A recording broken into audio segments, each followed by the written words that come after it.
Hey everybody, Ambassador Kosh coming at you with a brand new video today, and we're going to be continuing our Turkey and time travels mini-series.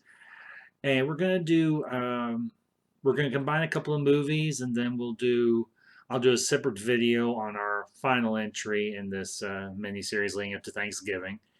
So I hope y'all enjoy this. We're going to jump right in. And we're going to we're actually going to do something a little bit different. We're going to tackle a couple of movies that came out and everything dealing with the concept of time travel in the 1980s. And I think this will be kind of an interesting comparison with these two films.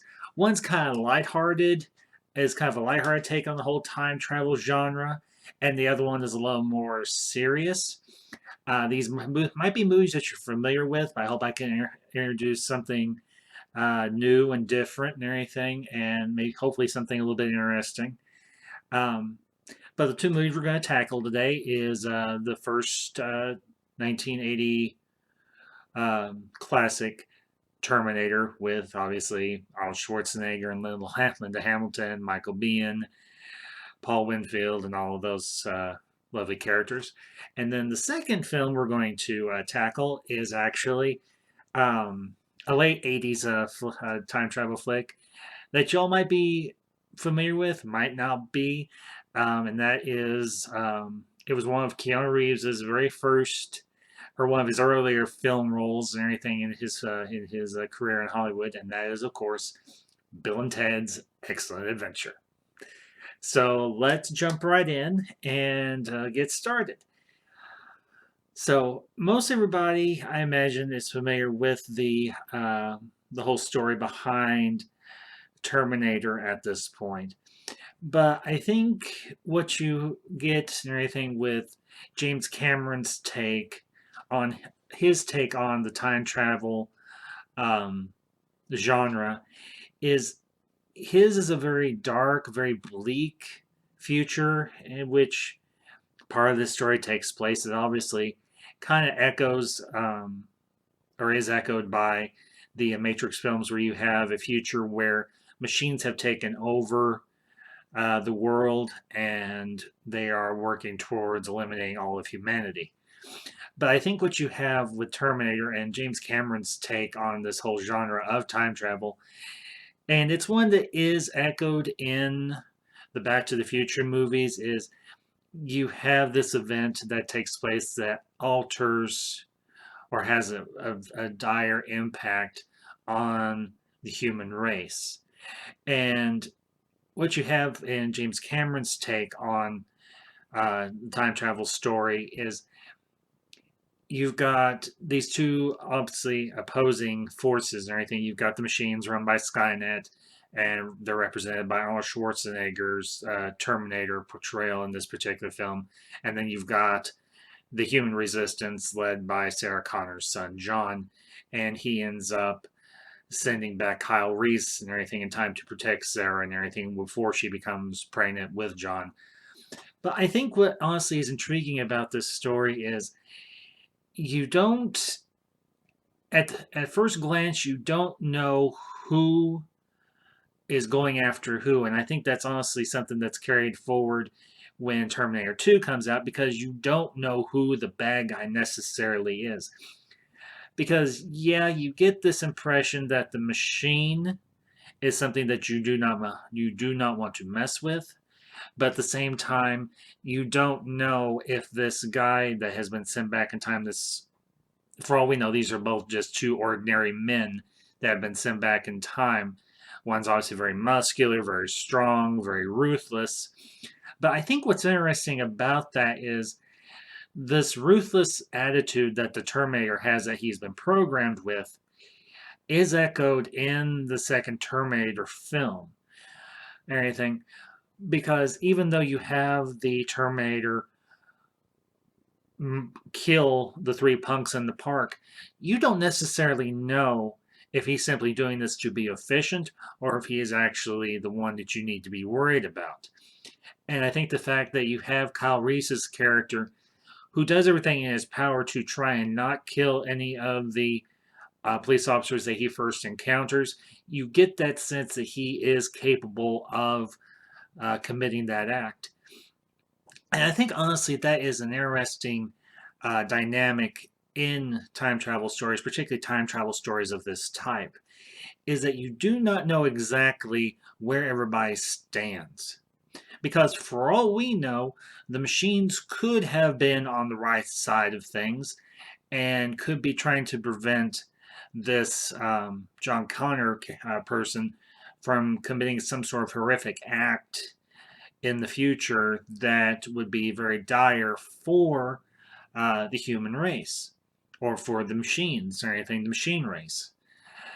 And I think putting it in that sort of perspective and everything brings a different perspective on the whole time travel story that takes place within the Terminator universe.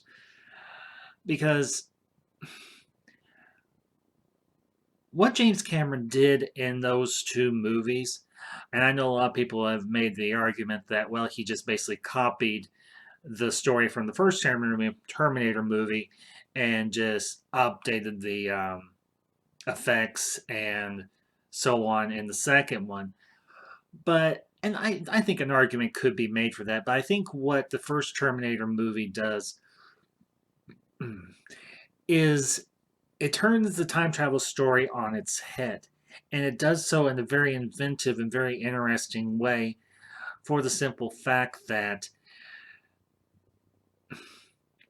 as I've mentioned before, you don't know whose side is on whose per se.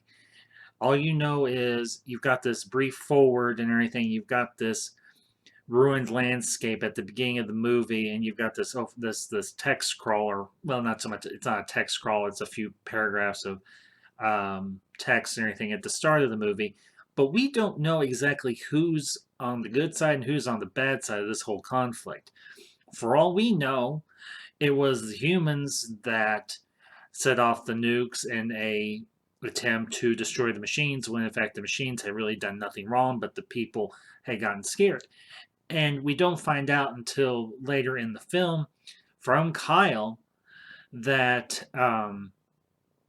it was the machines that decided that humanity was a danger to their continued existence, and the machines, Skynet in particular, were the ones that set off the nuclear weapons or anything that sparked the whole nuclear war that embroiled the entire world and wiped out the better chunk of humanity. And you find out from Kyle later on when he's talking with Sarah that the machines were doing everything in their power to eliminate humanity down to the very last child. And you get this picture of this world and everything from Kyle and his perspective.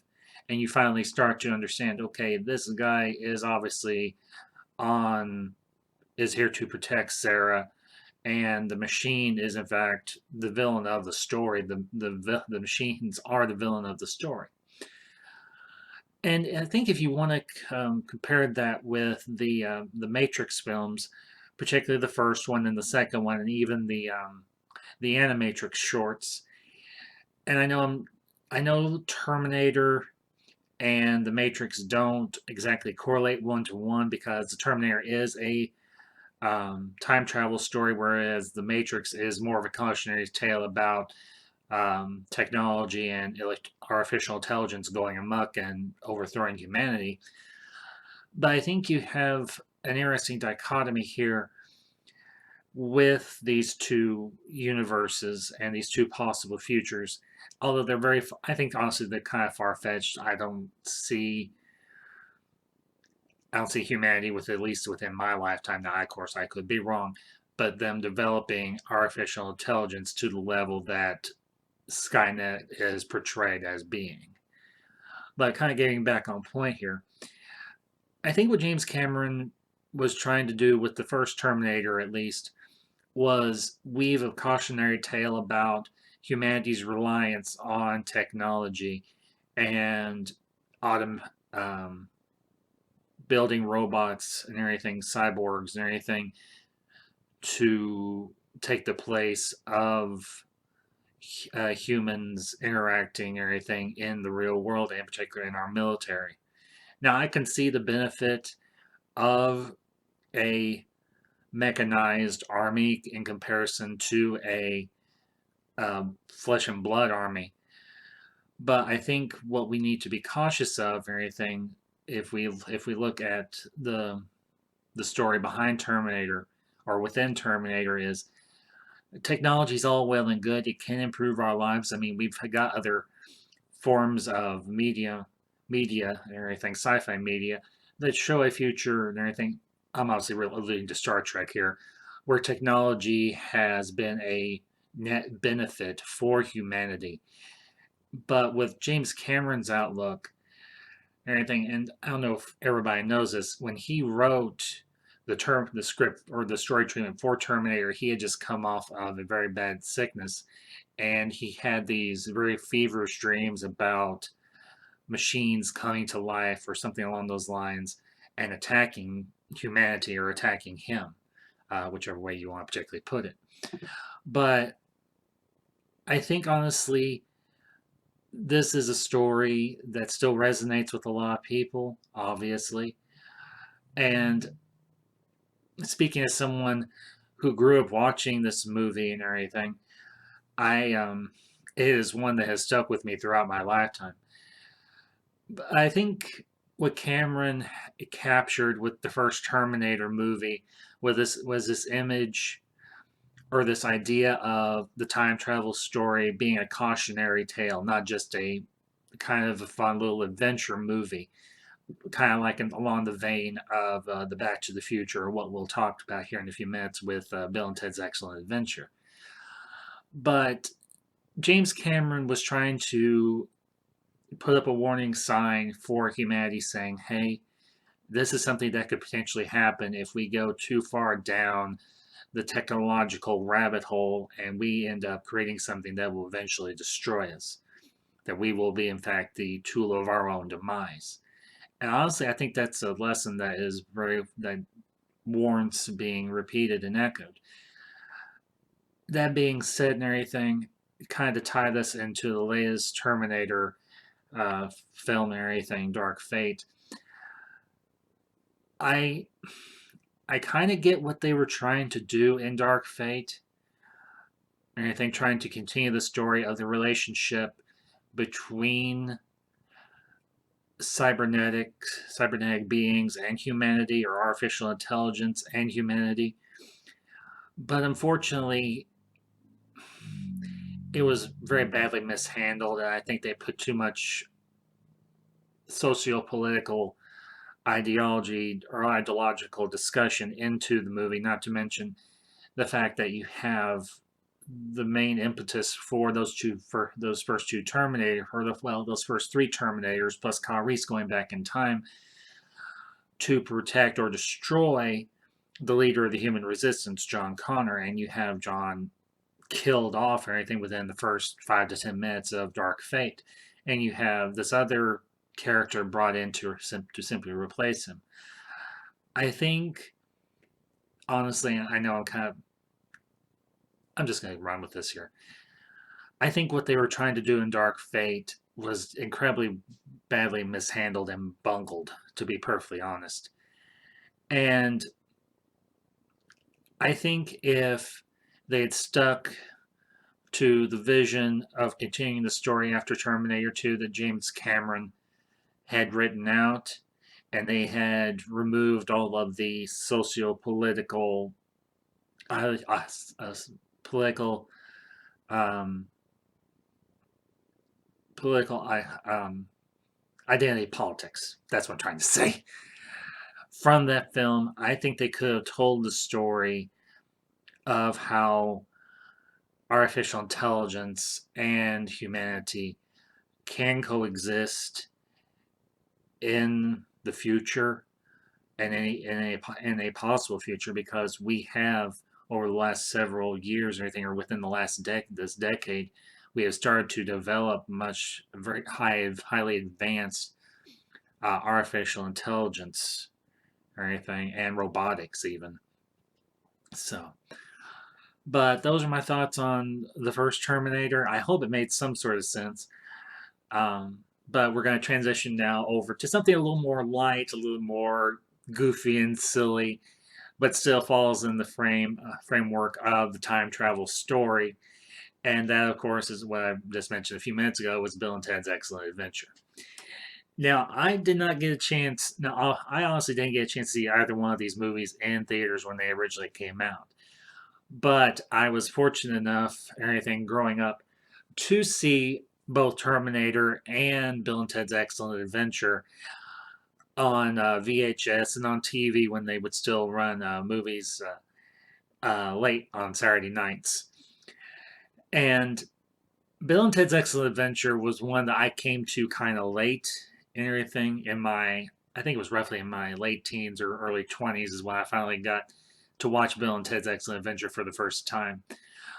But I did not know Keanu Reeves at the time was going to become the massive movie star that he has become today, with all the different roles that he has done over the last several years with Neo from The Matrix and John Wick and all these other films that he has done throughout his career. And I will say this for Keanu Reeves. I've watched a lot of biographical stuff on him or anything outside of what he does in film.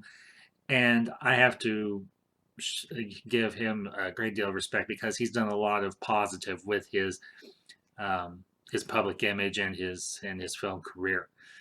But getting into Bill and Ted's Excellent Adventure as it fits within the time travel narrative or as a time travel story, honestly, Bill and Ted's Excellent Adventure, if you're not familiar with it, I encourage you to go look up a trailer for the original because it was just one of these bonkers, goofy time travel stories. And honestly, I think the casting of Keanu Reeves and Alex Winters was pitch perfect. They both captured that whole, I want to say, Southern California surfer guy type of vibe and personality very, very well. And you have this intro by the late, great George Carlin. For those of you who aren't familiar, he was a very popular comedian in the 70s and the 80s and even very much into the 90s. And all you have to do is do a Google search or a search on YouTube. All you do is punch in George Carlin and you'll pull up some of his best bits. Now, I will warn some of you or anything that might not be aware of it. George Carlin's humor, especially his early career and somewhat into his later career, was rather obscene. And you might be asking yourself, well, Ambassador, you said you've mentioned previously, and just in a video that I watched the other day, or that I made the other day about being a geek and a Christian, how are you familiar with George Carlin? Well, just to give you all a little background, I was not always a Christian. And I watched and I listened to George Carlin's material, and while I even now I don't approve of his humor, his commentary on society and different aspects of society was very poignant. And honestly, the way he presented it was very humorous, even though it was some of his humor was extremely crude. But I think if you strip away the crudeness and the language that he used in his stand-up routine, you get a very poignant and a very well fleshed out personal perspective on society as he lived in it.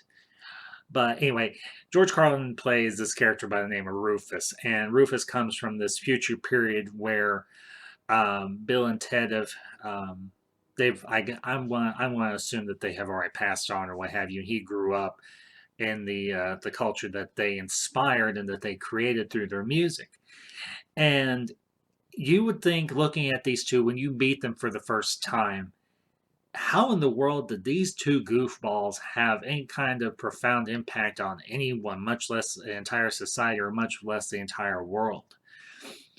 And these are two, as I've mentioned, two extremely screwball, slacker, surfer guys and everything from Southern California, from this little town. I'm not sure if it's a real town or a fictitious town called San Dimas. And they're in high school, and they are just. The first impression you get of these two is like these two guys. These two guys are going to shape and mold the future of humanity through their music? Okay, sure. People must be really stoned in the future. But I think the take and everything with the time travel story in terms of Bill and Ted's Excellent Adventure, and I'll go a little bit of the story here. And it's a fairly simple, straightforward story. Rufus travels back in time with a telephone booth of all things as a time machine, which I think is honestly kind of a little bit of a wink and a nod to, well, Doctor Who, because Doctor Who in the 80s was still fairly popular in the US and obviously in the UK. And obviously, for those of who are familiar with Doctor Who, his main mode of transit was the TARDIS, which basically looked like a police box, which was a a phone booth, more or less. But this looked more like a phone booth that that would exist in the United States or anything, rather than something over in England or on the island of Great Britain. And you meet Rufus, and he meets the guy. He meets Bill and Ted outside the Circle K, which is back in those days. And I think I know Circle K still exists now. It was kind of a convenience store, gas station type deal, and they're trying to prepare for this history report and trying to not flunk the class because basically, uh, Bill's. Well, let's see.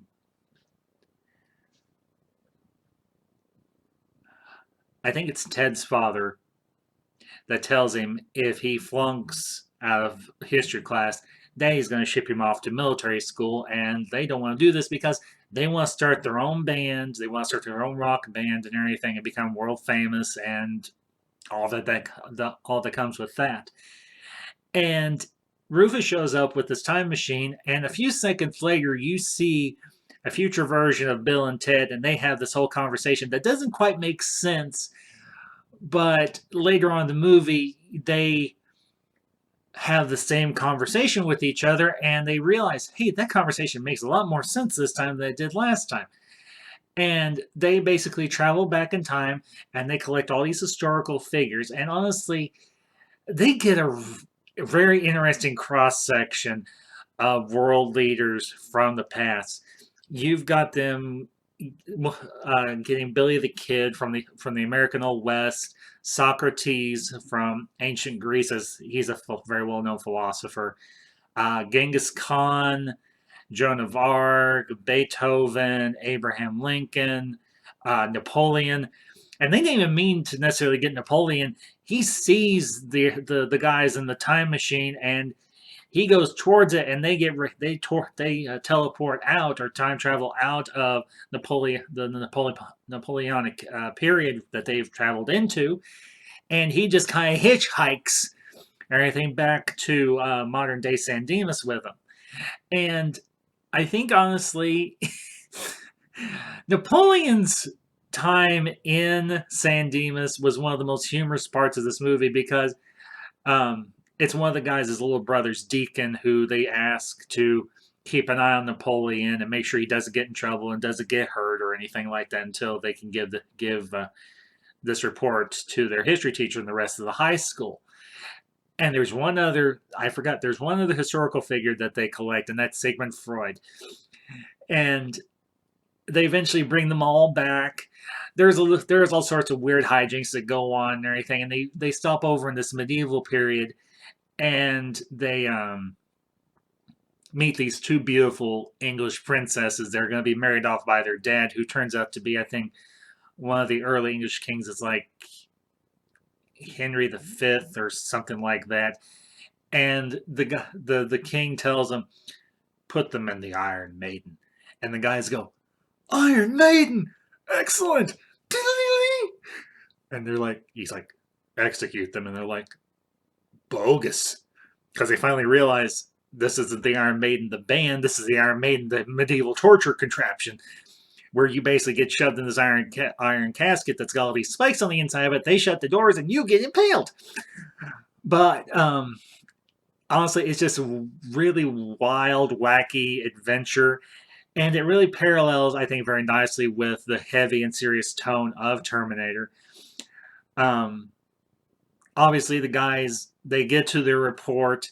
They have all these historical figures, and everybody, even the professors, are blown away by the Bill and Ted's presentation, and they're like, "Dang, they went all out," and their history professor's like, "Well, they're gonna get an A." But I think one of the most iconic moments of the whole movie and everything, and honestly, there's a lot of iconic moments in this movie, and there's a lot of neat little pop culture references that are referenced even now and everything, like the air guitar.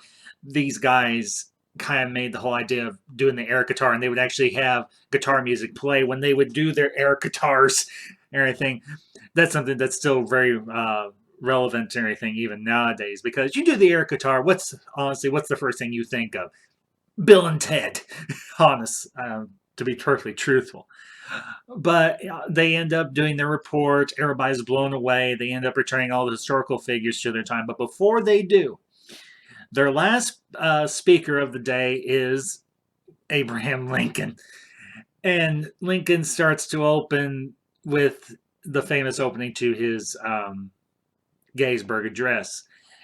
And it gets very serious, and everybody gets really, really quiet.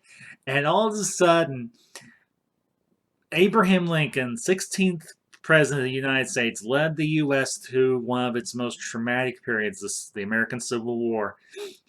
He busts out with the big stupid grin on his face, puts two hands over his head, making the peace sign, and says, "Party on, dudes!" And everybody's like, "Yes! Yes, Abraham Lincoln, you rock, you're awesome, we love you." And it's just an absolute bust your gut laughing moment. And what ends up happening is they teleport everybody back to their periods and everything. They come back in time. They're back in their garage trying to do their homemade music video.